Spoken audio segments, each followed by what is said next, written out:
नमो बुद्धाय विश्वाला शांतीचा संदेश देणारे तथागत भगवान गौतम बुद्ध यांना अभिवादन करतो। विश्वरत्न डॉक्टर बाबासाहेब आंबेडकर यांना अभिवादन करतो। या महाराष्ट्राला पुरोगामी बनवून आजपर्यंत ठेवणाऱ्या सर्व महापुरुषांना अभिवादन करतो। मंचावर उपस्थित आमच्या सर्वांचे नेते आणि खऱ्या अर्थानं मी नेहमी जिथे जातो त्यांचं कौतुक करावं असं वाटतं की विजयजी चोरपगा मी यांच्या सानिध्यात यांची काम करण्याची पद्धत बघितली। अनेक व्याधी असताना सुद्धा एका तरुणाला वाचवेल एवढं काम विजयभाऊ तुम्ही करतात। त्यामुळे आजच्या कार्यक्रमाचे आमचे अध्यक्ष विजयभाऊ चोरपगा, त्यासोबतच विजयरावजी लोखंडे, विलासरावजी मोहन, सिद्धार्थजी भोजने, राहुलजी गायकवाड, संजयजी श्रीरामे, आताच त्यांचं सुंदर भाषण झालं ते आमचे जिल्ह्याचे अध्यक्ष राहुलजी बेशराम, मोठ्या संख्येने उपस्थित उपासक उपासिका।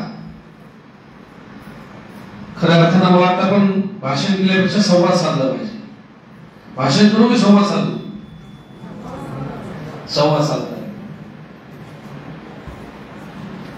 आज सूर्यपुत्र भैयासाहेबांच्या स्मृती दिनानिमित्त हा कार्यक्रम धामणगाव येथे आयोजित आहे।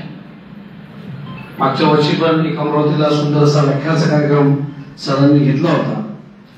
त्यासोबतच नेहमी जेव्हा आम्ही नांदेडला गेलो, साहेब तिथून लोकसभा लढले होते, त्यावेळेस नांदेडच्या एक आम्ही वाचनाला जेव्हा भेट दिली, खऱ्या अर्थात त्यांनी फार सुंदर भैयासाहेबांच्या सर्व त्या आठवणी जतन करून ठेवलेल्या आहेत। आणि मग तिथून अकोल्याचा प्रवास कसा, अकोल्यातून तो प्रवास कसा सुरू झाला हे सर्व तुम्हाला माहित आहे। मला सांगायची काही त्यात गरज वाटत नाही। त्याच्यावर अजून चांगल्या पद्धतीने विजय चोरपगा सांगितली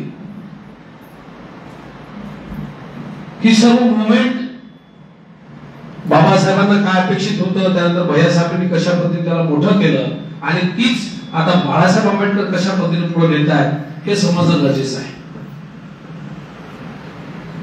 ज्यावेळेस अनेक गोष्टी येतात, काल मी मूळला चंद्रपूरला वल्लासला मोठा मेळावा झाला, तिथे गेलो होतो, तिथून थेट बाकी गोष्टींना सांगितलं।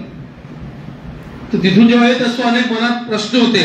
त्या सभेत जेव्हा मी विचारलं, मी सर्वात प्रश्न विचारला की बा शेवटी बौद्ध महासभा म्हणजेच वंचितचं पॅरेंट ऑर्गनायझेशन आहे। वंचितचे निर्माणच बौद्ध महासभेतून झालं असं आम्हाला सर्वांना माहिती आहे।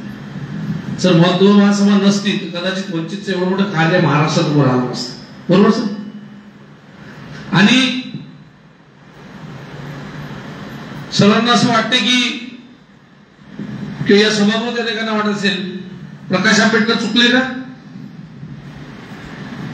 लोकसभेत? आपण संवाद करून राहिल्यावर तुम्ही बोलायचं उत्तर दिलं पाहिजे।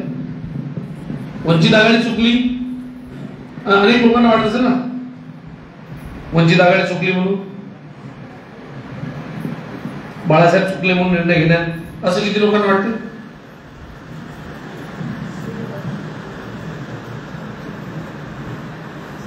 त्याचं कारण असं आहे की श्रद्धेय बाळासाहेबांना अपेक्षित होतं की या महाराष्ट्रात नव्हे देशात सत्ता परिवर्तन झाली पाहिजे। आणि जर तुम्ही वंचित आघाडीची सभा बघितली असेल, म्हणजे पहिली सभा या वर्षातली अमरावतीतून सुरू झाली होती, त्याची तुम्ही सर्व साक्षी होते। एक सभेत आपले 10 वक्ते सातत्यानं कोणावर बोलायचे? भाजपावर बोलायचे, बीजेपीच्या विरोध बोलायचे। जेवढं संसंधान बाळासाहेबांनी मोदीवर केलं, मला वाटत ते कोणत्या तरी नेत्यानं बोलत असेल। ईडी, सीडी, सीबीआय सर्वांची भीती काँग्रेसचा नेता तर मधात जय श्रीराम बोलायला लागले होते। पण एवढ्या मोठ्या प्रमाणात जी भूमिका श्रद्धेय बाळासाहेबांनी उभी केली ती म्हणजे थेट भाजपच्या विरोधात मतदान करायची, कारण संविधानाचं रक्षण करण्याची ती गोष्ट होती। आणि वर्षभर त्याने वाजू द्या, तिला समजलं, तिच्यासाठी जोरदार टाळ्या वाजवा। खऱ्या अर्थानं बाळासाहेबांना वर्षभर मोठ बांधली की मोदी कसा चुकीचा आहे, भाजप कशी चुकीची आहे, आणि त्याचा हिशोबाने प्रचार सुरू झाला। आज सर्वजण सांगतात की प्रकाश आंबेडकर हे वंचित बहुजन आघाडी चुकली। पण तुमच्या सर्वांच्या माहितीसाठी सांगतो, इथं खऱ्या अर्थानं काँग्रेस चुकली. महाराष्ट्रात आपण सोबत गेलो असतो किती सीटा वाढल्या असत्या? 4 वाढल्या असत्या, बरोबर. प्रकाश आंबेडकर ज्या बाबासाहेबांचं नाव घेऊन मायावतीजी, केजरीवाल पंजाबमध्ये, आता त्यानंतर अनेक नेते उभे झाले बिहारमध्ये, जर प्रकाश आंबेडकर पुन्हा देशात फिरले असते तर किती सीटांवर फरक पडला असता? भरपूर सीटांवर पडला असता. भरपूर सोडून द्या, जसं महाराष्ट्रात 4, देशात किती पलटू शकलो असतो आपण? 20 20 24, बरोबर. आज देशाचं चित्र काय राहिलं असतं? पंतप्रधान कोण राहिला असता? पंतप्रधान आज राहुल गांधी राहिला असता. ते सांगून राहिले बाळासाहेब चुकले, पण खऱ्या अर्थानं इथं मोठ्या मनाचे काँग्रेस नाहीच. ही काँग्रेस चुकली. त्यांनी इथे मोठं मन करायला पाहिजे होतं, सीटा दिल्या पाहिजे होत्या, ताकदीने इथे निवडून आले असते आणि संपूर्ण देशात आज सरकार बदललं असतं. 20च खासदार कमी आहे, 20 आले असते तर देशाचा पंतप्रधान बदलला असता. एवढ्या दूरचा विचार मी बाळासाहेब चालत होते. आणि महाराष्ट्रात काय झालं?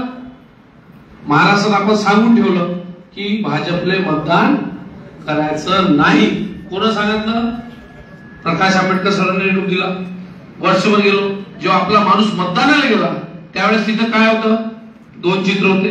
भाजपला मतदान करायचं नाही आणि वंचितचा उमेदवार त्या ताकदीचा आपल्याला तिथं दिसला नाही मतदान करायच्या वेळेस. मग काय केलं लोकांनी?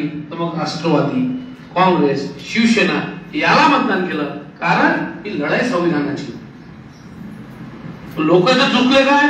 ते सातत्याने सांगतात का आंबेडकरी समूह प्रकाश आंबेडकरला सोडून गेलेला आहे. असं वाटतं तुम्हाला इथं? जोरात सांगा, हो की नाही? नाही. कारण प्रकाश आंबेडकरांनी सांगितलं आपलं संविधान वाचवायचं आहे, म्हणून त्यावेळेस ते मतदान भाजप विरोधी आपल्याला करणं गरजेचं होतं. कारण संविधान कुठे बनते? दिल्लीत. आणि संविधानाची परिभाषा दिल्लीतून बनते, म्हणून लोकसभेत आपल्याला कोणत्या प्रश्न भाजपला जाऊ द्यायचं होतं. आता निवडणुका विधानसभेत आहे, तर विधानसभेत संविधान बदलू शकते काय? म्हणजे पहिला मुद्दा माणूस फोडला गेला. म्हणजे आपल्याला सांगता आलं पाहिजे की अनेक वेळा ते आपल्याला अशा पद्धतीने सांगतात की तुम्ही चुकताय, पण खऱ्या अर्थानं माझ्यासारखे अनेक तरुण, तुम्ही मला बालपणापासून ओळखता, माझी जात काय, माझं राहणं काय, मी काय करतो, माझे वडील काय करतात. चांदूर, धामणगाव, नांदगाव साठी नवीन नाही. पण मी प्रकाश आंबेडकर साहेबांसोबत, कारण माझं बाबासाहेबांना आपण बघितलं नाही, पण बाळासाहेबांसोबत काम करायची संधी आहे का? तो हो. मी 5 वर्ष झालेल्या पक्षात काम करतो. महाराष्ट्रावर पिजून आलो, महाराष्ट्रावर त्यांनी मला पाठवलं. आज विजय चोरपगार सरांसारखे लोक मला या चळवळीतून भेटले. वंजस असतील, राहुल असतील, अनेक लोकांची दळणवळण झाली, विचारांचे मोठेपणाला. पण खऱ्या अर्थानं महाराष्ट्र पाहत आला. ज्या पक्षात सातत्यानं 20-20, 25 वर्ष तुम्ही फक्त सतरंजी असू शकता, तिथं तुम्ही उभं राहण्याचा विचार करू शकत नाही. करू शकता का? पण बाळासाहेब एक असा पक्ष आहे वंचित मध्ये. आज जी यादी कोणी सांगितलं होतं, जर तुम्ही यादी बघितली तर मराठा, कुणबी, लेवा पाटील, ओबीसी, बौद्धिस्ट अनेक उमेदवार पहिल्याच आकड्याच्या दिलेले आहेत. आणि यांची कथनी आणि करणी मधला जो फरक आहे तो फक्त सातत्यानं मतं घ्यायची आणि आंबेडकर चळवळीला मतदान करायचं. ज्या नेते इथं राज्य करतायत ते दोन्ही आलटून पालटून, ज्यांना आज 50-50 वर्ष झाले, 4 आले, 4 वेळा पडले, 4 वाजले, त्यांच्या गाडीत जर कोणी बसलं तसं मागून बघतात. इथं काही लोक असतील, त्यांचा अनुभव घ्या. जर गाडी त्यांना नाही का तसं पाहिजे, मग ते विचार करतात. अशा लोकांना कुठंतरी आपली पोच बांधणे गरजेचं आहे. कोणीतरी मी आल्यानं एक वक्ते बोलत होते की बा फक्त आपला समूह आहे असं म्हणतात. अजिबात न करू. कारण आंबेडकर समूहाची सर्वात मोठी ताकद म्हणजेच बाळासाहेब आंबेडकर आहे. त्यांनी आजपर्यंत एकही असं कृत्य केलं नाही की ज्याच्यामुळे त्यांना कुठेतरी खाली बघावं लागेल. आणि त्यांनी कोणतीही भूमिका अशी वटवली नाही. त्या महाराष्ट्राच्या राजकारणात, देशाच्या राजकारणात एवढा बुद्धिजीवी माणूस नाही. फक्त आपल्या लोकांचा समाज आहे. लोक सातत्यात सत्तेत गेले